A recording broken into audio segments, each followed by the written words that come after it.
Salam, xoş gördük dəyərli Cəfər TV izləyicilər. Canlı yayında salamlayıram hər birinizi. Adət üzrə bu gün də siyasi gündəmi müzakirə edəcəyik. Studiyanın qonağı isə Milli Dirçəli Hərəkat Partiyasının sədri, istiqlaltı deputat Fərəz Quliyevdir. Bəy, xoş gəlmişsiniz, salamlayıram. Hoş gördük, hoş gördük. Bəy, ötən gün bir xəbər çıxdı qarşıma. Prezident administrasiyasında siyasi partiyalar və qanunvericiliyə hakimiyyətlə əlaqədar şöbəsinin rəhbəri Ədalət Vəliyevlə görüş keçirmişik. Təəssüratlarınızı almaq istəyirdim. Görüşdən nə təəssüratlarından ayrıldınız?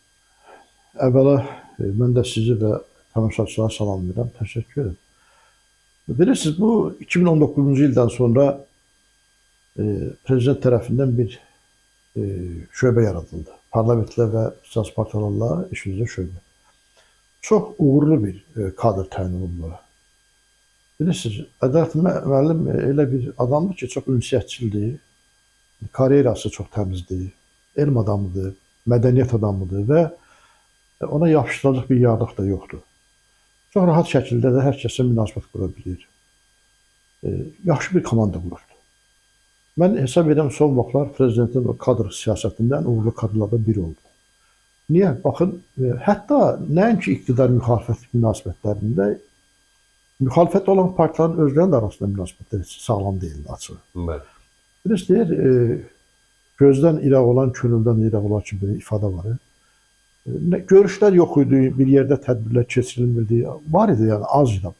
İndi ən azından o mühit dəyişdi. Müxalifətdəki partiyalar arasında münasibət də dəyişdi. İqtidar partiyasıyla müxalifət partiyalar arasında münasibət dəyişdi. Yəni mübarizə sivil bir müstəvidə oturuşdu. Yəni, bizim uzun illərdir arzumuz ondan ibarət idi ki, masada bəzi məsələlər həll etmək lazım. Mən məhbəsdən çıxanda 2002-ci ildə bir fikir söylədim. Dedim ki, dalaşmaqdansa danışmaq lazımdır. Evet. Danışıq baş tutmazsa danışmaq lazımdır. O vaxtları mənim üzərimə top tüfənglə gəlməyə başladı. Amma həmin adamlar, mən sevinirəm ki, bugün çox sevə-sevə o diyalog masasına gedildi. Bizim savaşımız, özdə o adamlar mənim üzərimə gəlirdilər ki, iqtidar imperiyadan savaşlarda layal mövqe tuturdular. Danışıq üstünlük verirlər. O zaman danışmaq lazım idi. Yəni bir ölkəyə gəliblər, müdaxilə ediblər, sən işğal olunmusansa, savaşmalısan və qurtulmalısan. Qurtuluş savaşdır bu və millət azad olmalıdır. Bizim müstəqil dövlət qurandan sonra artıq daxildə hər şeyi samana salmaq üçün birinci növbədə iç barışı samana salmalıydı. Atatürk nə deyirdi? O sülhlə bağlı. Cahanda sülh deyirdi, ölkədə sülh deyirdi. Amma ilk üstünlüyü daxildəki sülhə bağlıydı. Biz içdə barışa söykənən sabitliyi təmin eləmədən başqa qüvvələri qarşılayana bilməzdik. O zaman mən bunu deyəndə qəribə baxırdılar, amma zaman keçdi. Şükürlər olsun ki, bu qəbul olundu bu kontent. Mən demirəm, bu mənim tərəfimdən ortaya qoymuş ideyadır. Deməsim, yəni mənim özümün bu məsələlə münasibətim institutlaşmış şəkildə buyurdu. Və həmişə də çalışırdıq ki, bütün mübarizəmiz buyurdu. Bizə incidən məqamlar olardı, deyək ki, qeyri-adekvat davranışlar ola bilərdi. İstəklərimiz, ölkə üçün istəklərimizdən söhbət gedir. O mühit bizi qane eləyə bilərdi, amma mən məsəl üçün həbsdə idim, amma həbsdən çıxandan sonra dedim, içəridə deyirdim ki, mən Azərbaycan bayrağı dalğalanan məhbəsdə qalmağı, xarici ölkədə qalmaqdan üstün tuturum. Bu gün də düşüncədir. Biz həbsdə olanda indi mənim kamera yoldaşlarım bəlkə dinləyirlər, mən 40-dan çox kamerada olmuşam. Cəmaət xarici ölkə gedəndə getdiyi ölkələr sayır, mən o kameralardan sayıram. Yəni 6 koloniyada olmuşam. Bir neçə tədqiqatda olmuşam. Harada olurduqsa, xüsusən Bayılda 43-cü kamerada hər səhər Azərbaycan himninin sədaları altında hamımız dururduq. Mən bunu xahiş eləmişdim dostlarımdan, məhbəs dostlarımdan. Azərbaycan himnini birlikdə oxuyurduq.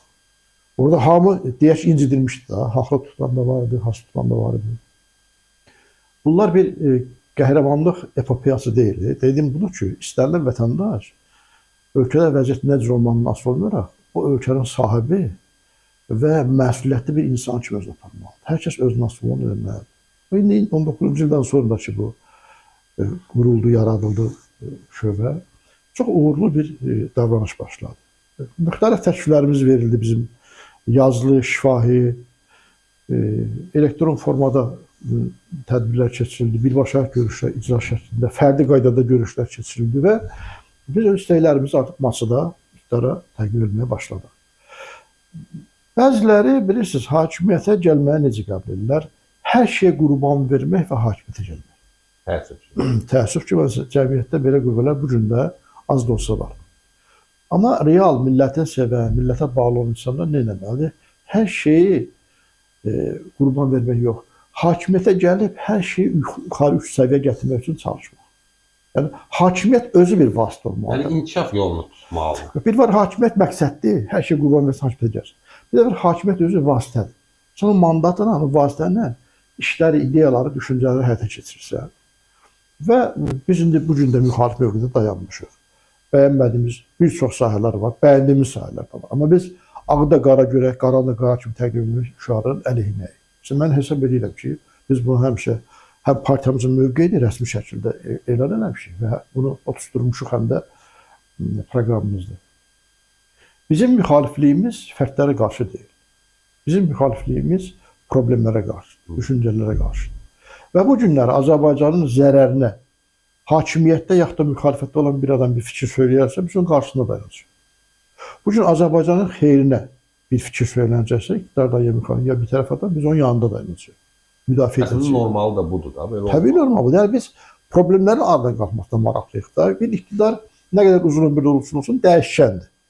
Məsələn, bu iqtidar müxalifət arasındakı bu bir dönəm olan gərginlik, məsələn, 2019-cu ildəki məsələlər həll olunduğundan sonra 2020-ci il Vətən müharibəsi dönəmində nə qədər effekt verdiyini əslində hamı görmüş oldu. Çox doğru, çox doğru. Bəli, yəni bu həmrəylik, siyasi birlik, hamının bir dövlət üçün, millət üçün, xalq üçün, bir yumruq üçün birləşməyi əslində bunun bir vasitəsi idi. Sizin o əlavəz və fikrimi qüvvətləndirdiniz.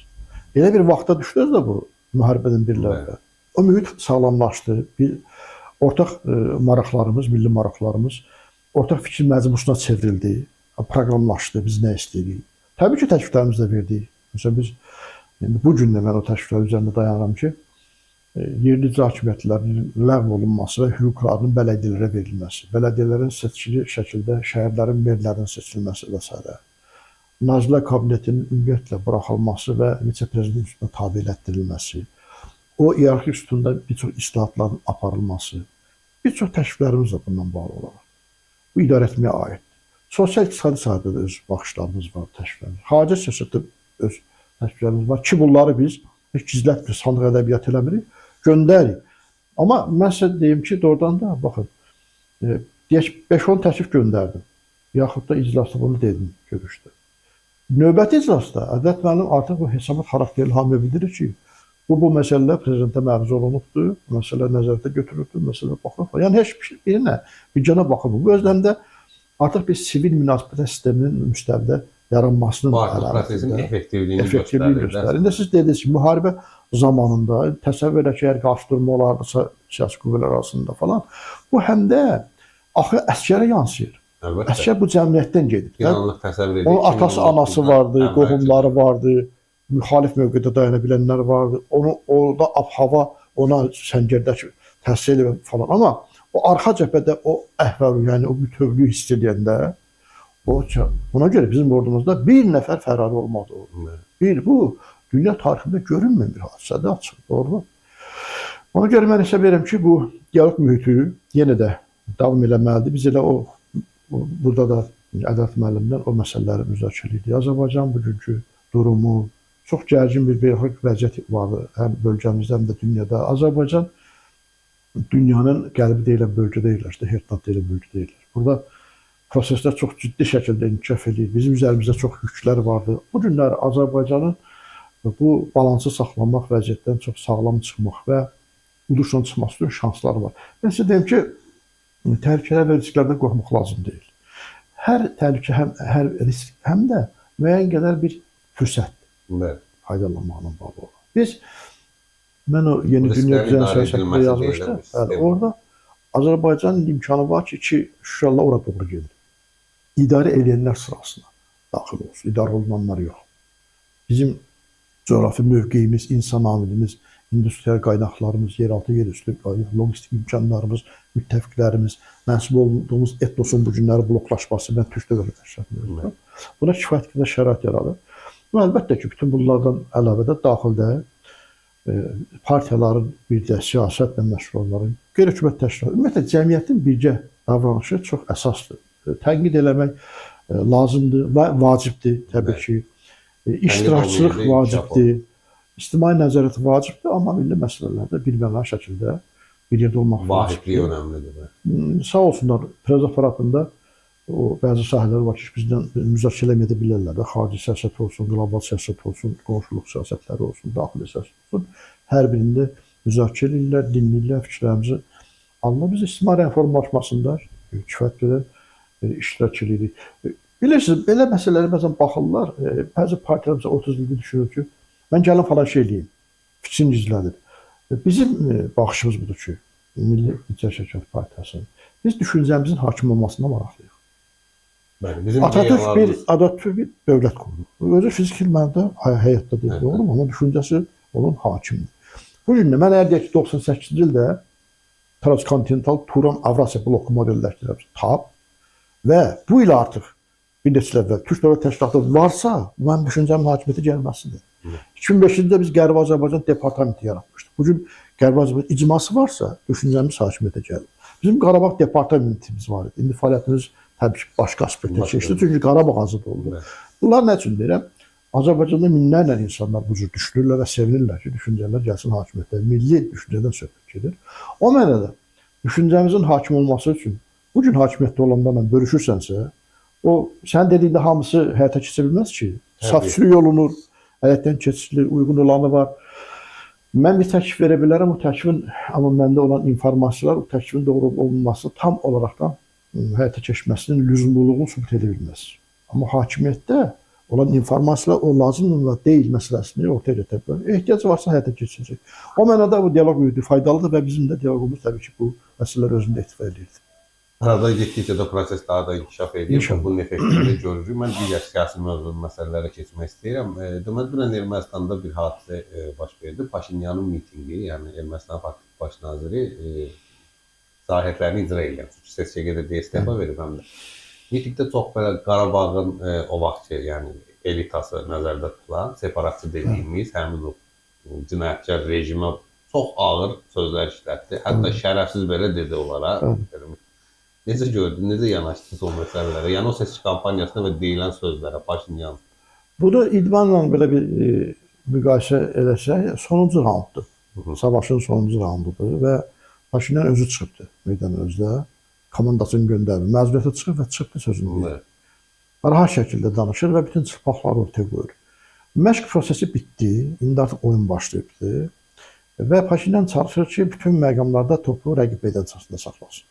Yəni ittiham olunan kimi ittihamlara cavab vermək yox, ittiham edən tərəf kimi çıxış eləyir və haqlı olaraq çıxış eləyir. Məsələn, Sarkisyanın, Köçəryanın maskalarını cırmaq, onlarla bağlı danışmaq, ya deyir Qarabağ Ermənistan ləhcəsində gəlmişsən, burada danışırsan, məlum elita səni göndərib, burada işarə edir buna. Qarabağ kartından Azərbaycan kartına istifadə edirdi. Qarabağ Azərbaycanın idi, Ermənistanın deyildi zaten. Mən burada sizin kökünüzü kəsəcəm, burada olmayacaq bu məsələlər falan. Əslində, bunu mən bir neçə dəfə bölüşmüşəm, mən sizinlə də bölüşmüşəm. Belə baxanda o siyasi elitada Paşinyana millətçisi yoxdur. Millətin kimdir? Millətçi öz millətini və dövlətini sevən, qoruyan və inkişaf elətdirəndir. Paşinyan başa düşür ki, o yenə Azərbaycana buynuz çıxarmağa çalışanlarsa dövlət olaraq da, millət olaraq da buynuzları qırırlar və bu dəfə onların artıq qarşısında fərqli tələbləri qoyurlar. O Ermənistanı qorumaq naminə Azərbaycana Türkiyə ərazi iddialarından bir dəfəli əl çəkindi, onlar da siz süpürəcəm buradan, olmayacaq belə şeylər. Burada Qarabağ təşkilatı yaradırsınız falan etsin, mən imkan verməyəcəm. Görürsünüz, 2 ildir bu şüarların, bu düşüncəni orada prioritet eləməklə sərhədlərdə atışma yoxdur. Yox, 9 aydan doğru mu? Yoxdur. Bu çox ciddi göstəricidir və bunu da Paşinyan əhalisinə göstərə bilir. Və Köçəryan adamlarına deyir ki, siz niyə ölməmişsiniz ümumiyyətlə? Əgər o döyüş yaxşı idisə, ondan əvvəl bir döyüşdə vardı, mən baxdım ondan sosial şəbəkələrdə. Birindən soruşur, sən döyüşdə haradaydın? Dedi ki, mən buradaydım, çağırmamışdır məni. Dedi, mənim oğlum getmişdi, amma əsgərdən gəlmişdi, yenə də getmişdi, körüllü. Gedərdin, getməmişsən, gizlənmişsən sən. Yəni, açıq şəkildə danışa bilir. İstəyir bildirsin ki, Köçəryanlar, Sarkisyanlar başqa dövlətlərin oyuncağıdırlar və erməni xalqında kullanırlar. Mən buna imkan vermək istəmirəm, deyir Paşinyan.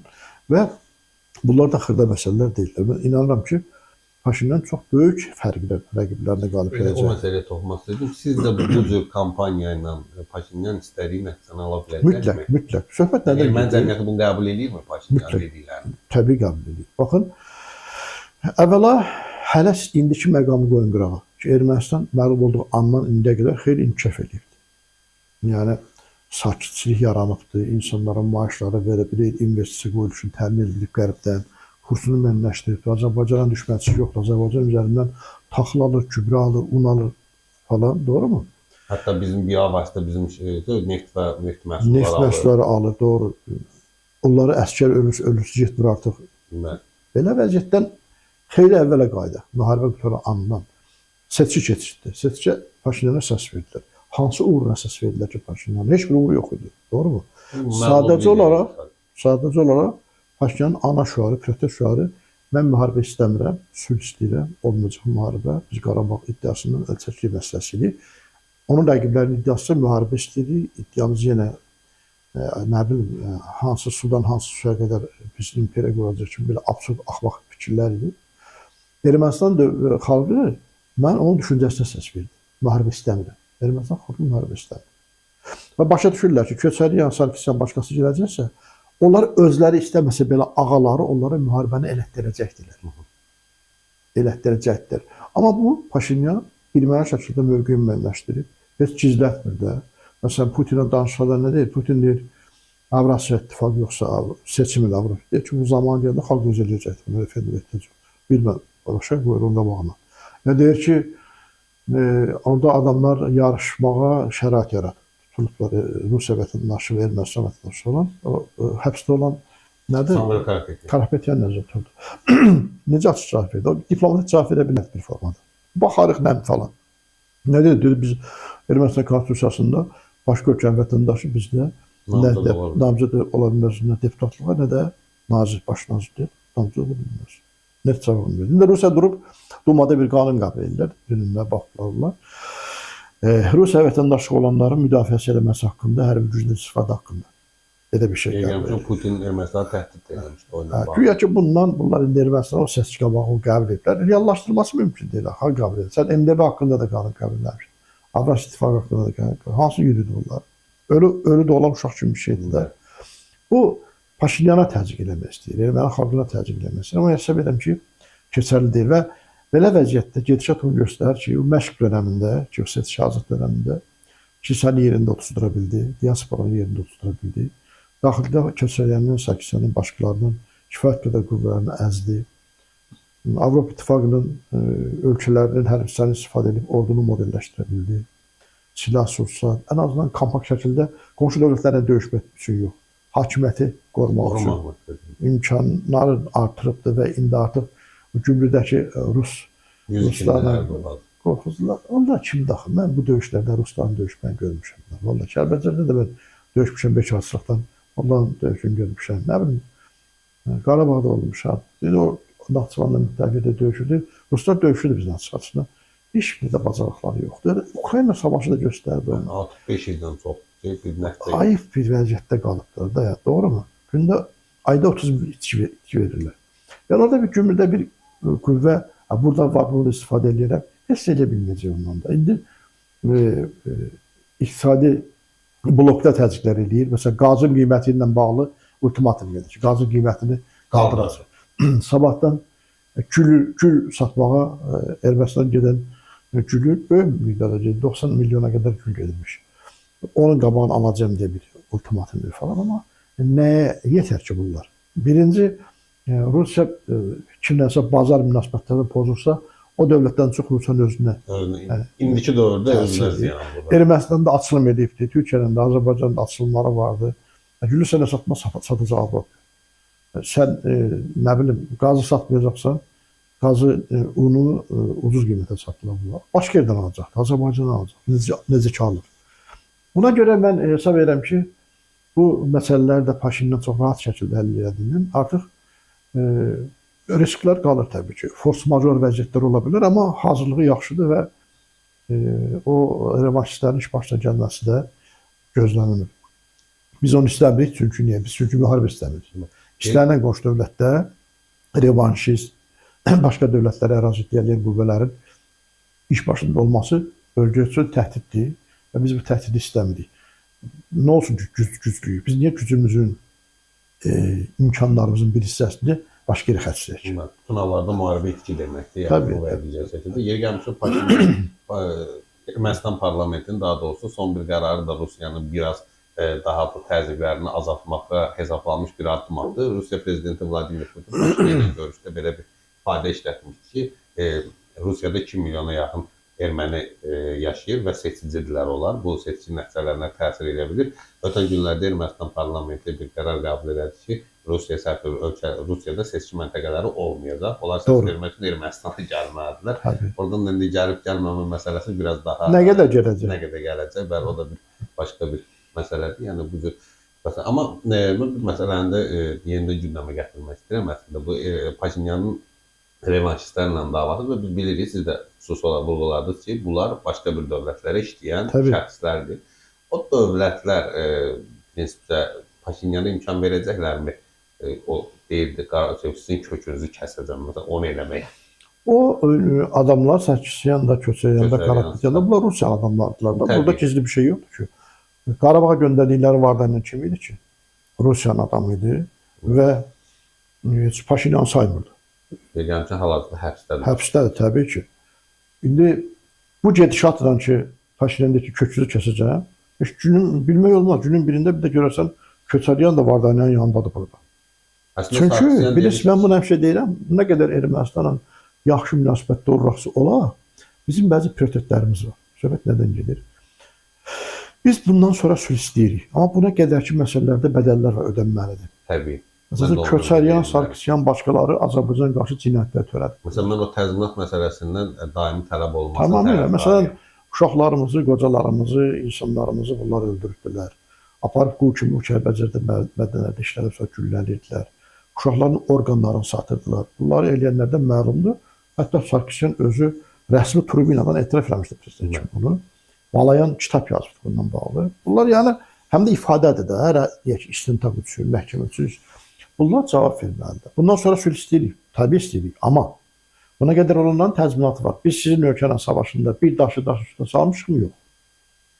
Savaşı bizim ölkədə aparmırsan, 200-dən çox yaşayış, 900-dən çox yaşayış məntəqəsi dağıtmasa, şəhər, yox, yer üzündən siliblər də, yəni bunlar təkcə bir bina deyil axı yaşayış məntəqəsi, o tarixdir, onu zaman-zaman insanlar yaratmışdır, bir abidə idi, onun dəyəri yoxdur, qiyməti yoxdur onların.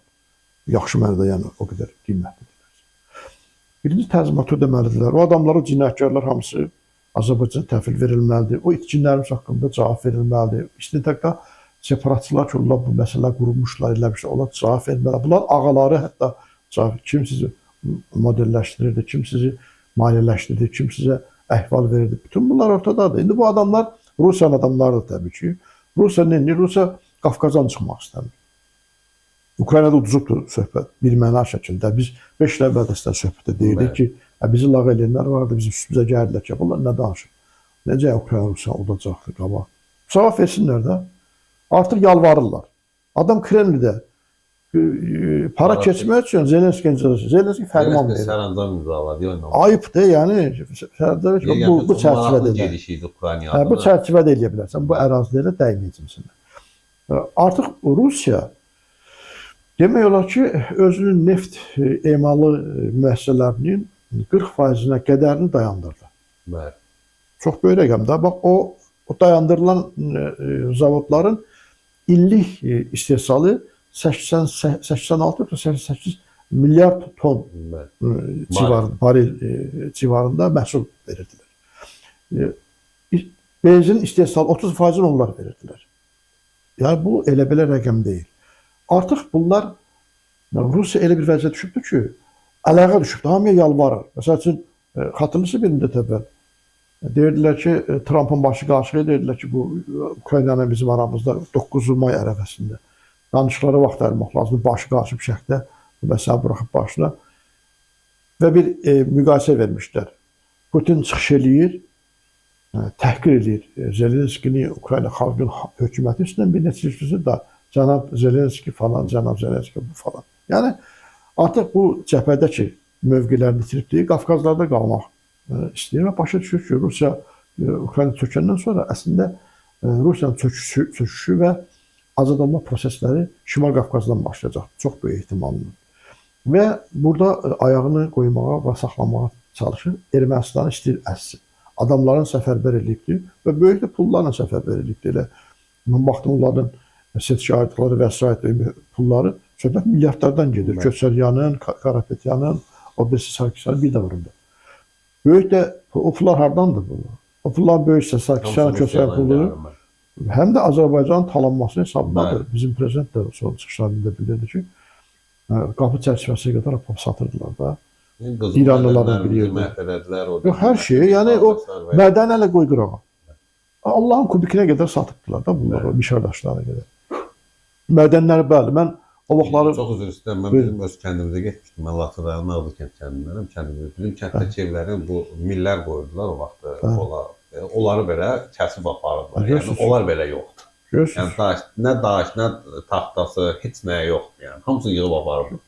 Mən 2010-cu ildə çıxış eləmişdim parlamentdə, bir fikir dedim burada.